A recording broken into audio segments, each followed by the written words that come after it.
Alrighty here. Now, this is going to be the big one. Actually, it's going to be one of three big ones. The other two being the Shield match and the Rock and CM Punk match. This is the Elimination Chamber review, and for those who didn't know, Jack Swagger is the one who ended up winning the match. Lastly, eliminating Randy Orton with a quick roll-up pin, who right beforehand eliminated Chris Jericho, and before that was, I believe, Mark Henry. Before that, Kane, and before that, Daniel Bryan. I think that's how it went. Um, the highlights of this match, we had the beginning of it start off with an Uncle Zeb promo about how ashamed our founding fathers would be of the nation. Then we had the people get into the pods, and we started off with the Daniel Bryan and Chris Jericho duo. And that obviously means that the match that they had on Raw was kind of a test to see what would happen if they put those two together. And of course, it was fun. So, that was very entertaining. And they brought everybody into this for the most part. And Kane and Daniel Bryan naturally had their squabble because this all seems to be leading towards a singles match between the two of them at WrestleMania after they dropped the titles. Or, as some people have mentioned, doing a title unification thing with the whole I am the tag team champions and all that. I think that'd be hilarious. But the big spot of the match was Orton being thrown through the pod's plexiglass, which to me, I don't know about you guys, but I wasn't impressed at all. I didn't even bat an eye at it because we've seen it before. Does anybody else kind of feel that? Well, it's only done once a year. I think it's always cool to see somebody go through some glass, even if it's sugar glass. I thought it was a pretty cool spot.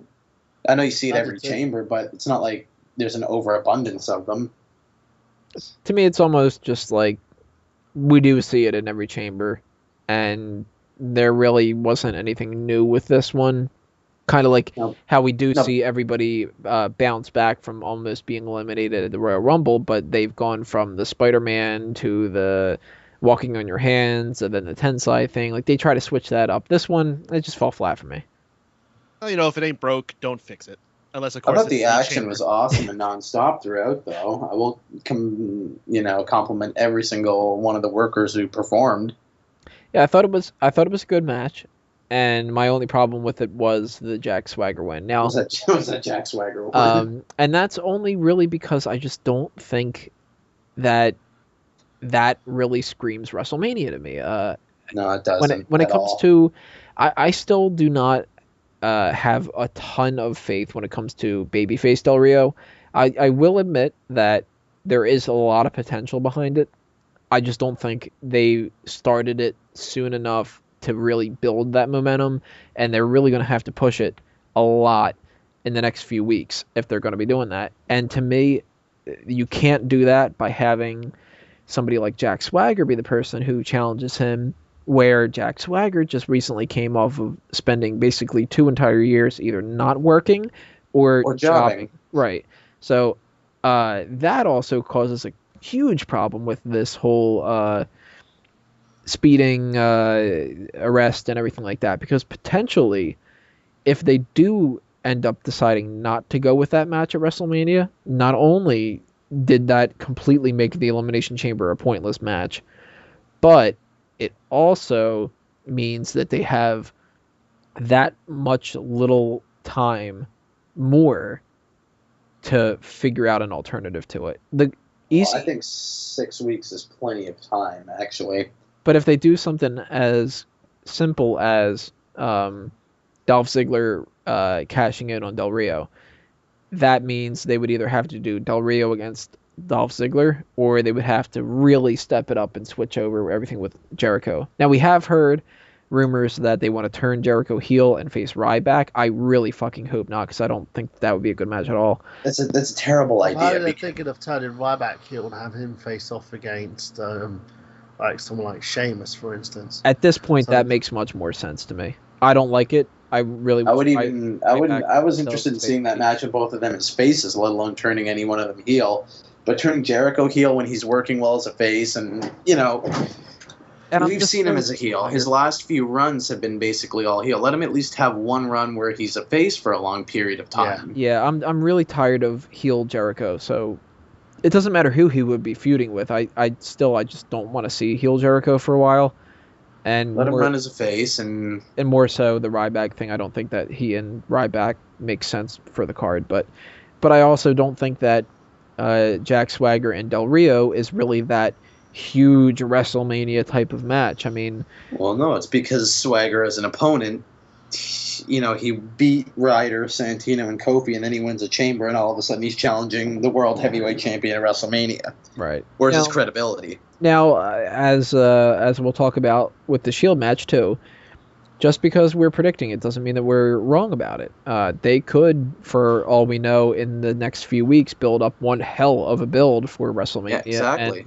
And I would hope that they do, because I don't want to be sitting in the crowd and being like, well, I'm more interested in my fucking hot dog than I am in this match. Give them credit. I know it's been done before with JBL, but at least they're trying with different people in different roles for, to build up some sort of, edgy sort of angle. Yeah, I'll give them credit. It really is a controversial topic. I'll give him credit for that instead of just turning Randy Orton heel and saying we need to have him face Del Rio. Yeah. I think they've got a very stacked deck in terms of contenders for that World Heavyweight Championship, which I like. I do like that because it means it's a title that's being contested for. My main issue at the moment is the fact that they're pushing Jack Swagger too quickly, and something that I've actually stated to you about, Tony. I think we share that opinion.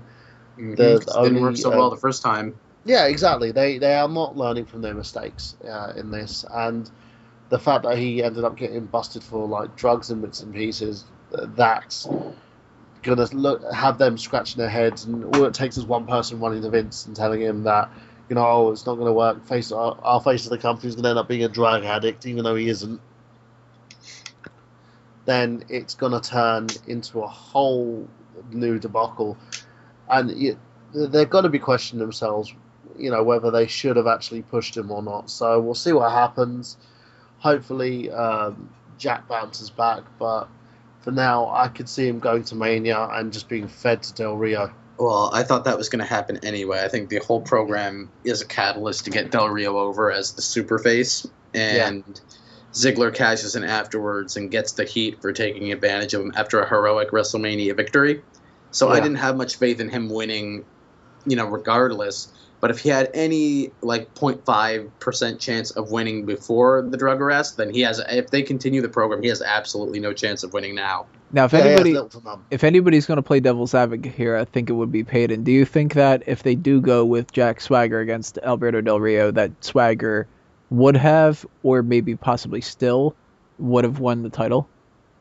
The only reason Swagger may win now is because they may have Dolph come out and cash in on him, and then Swagger looks like the idiot rather than Del Rio. But you made a very good point that I actually wasn't even thinking about, that if they do it on Del Rio, it's going to help Ziggler get a little bit more heat from taking away from the hero who just fought this hard match. Oh, gosh. Let's see. Oh, gosh. I need to get a good feel for that. As I was saying before, I don't think it's that big of a deal. I think they're just going to brush it off. Santino Marella, if I recall correctly, got a DUI during his Intercontinental Champion run, and they didn't do anything about it. They kept him going. Yeah, and then he won it again a few more times later. And of course, this isn't a high-profile main event feud going into WrestleMania, but I just can't see them dropping this all just because of this. Maybe if he was originally intended to win, they might put him on the losing end and make him, pay his dues a little bit longer, so to speak. But Swagger is a very talented guy. They're very confident in his abilities. This whole situation just sucks. Now, I have to agree, it does suck.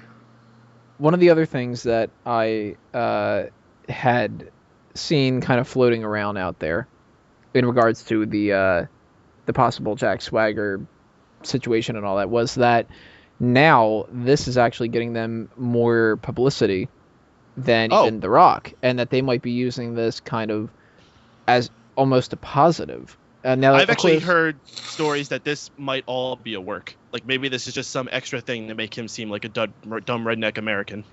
Huh. Or maybe he was set up by Hispanic officers. He was driving Del Rio's car, and it's going to be something like that. It was actually Del Rio's stash, not his. Brought it across the border. Yeah, I would say that there's not going to be that it was a work, but I would not be surprised at all if they do use this as some kind of more push towards WrestleMania, and they do keep this match going, and they just kind of down the line go, shove it under the rug, keep going. We'll shove it under the rug. On TV. I can tell you that they're not going to use this as part of the story unless it was meant to be, like I was saying, which I highly doubt. They're not going to mention this on TV at all. No, not the slightest bit. Unless they do some kind of a wink, wink, nudge, nudge kind of a thing. Del Rio goes like, hey, he shows up late to an episode of Raw and he goes, what? I thought your big deal was speeding. Like one of those kind of little things like that. But I can see them, even if they don't mention it on TV, which I agree with you that they would not do, that they would use the publicity and keep the match going, just because WWE does not have any problem using stuff like that. I mean, if Mark Henry turned out a couple days from now to have a conjoined twin, they'd fucking figure out a storyline for it. I mean, they will do anything that they can to get it, and I would not be surprised at all if you start seeing more TMZ kind of stuff, and like that they're trying to invite Glenn Beck to come to WWE and all this. WWE loves being on TMZ. Let's not forget, after Money in the Bank, the first place you saw CM Punk was on TMZ showing off his title on the streets of Chicago. Yep. And they love it. For sure. Does anybody have any other thoughts for the match itself? Anybody want to... The actual chamber? It was match of the night. I enjoyed it a lot. It was good old-fashioned gimmick match fun. Just everything it should be. Nobody wants to poke fun at the clock stopping? No. Mistakes happen. Botching. Yeah, it's one of those things. And at least, the match, I was on my seat for the whole match. I loved it. I think everyone performed their spots beautifully in the match. Bryan and Jericho starting things was brilliant. Yeah. And when Henry came in and destroyed everybody, it was awesome. And then everyone just took a shot at him. I really liked Mark Henry's elimination, too. How they did the multiple moves. Yeah. It was like he was... Exactly. It made him look like a silverback. So... Whoa. I still can't believe they did that. I still can't believe they did sexual chocolate, so... It's sexual, baby. I want to give it all to you. So there you go, for the people that think that we are always negative. All of us here thought it was a good match. And even though we might not necessarily like the idea of Jack Swagger and Alberto Del Rio, we are all considering that every man's effort for making that match great. Right. We are actually giving it a chance that it might prove us all wrong, and it might end up being real fun, and so on and so forth. So I just want to lay something out on that. I haven't got an issue we're gonna with get more. The match. We're gonna get more into that with the Shield. Okay. So if you're interested in what we have to say about that, the next part is when we're gonna really start digging into it with the Shield against Team Justice League.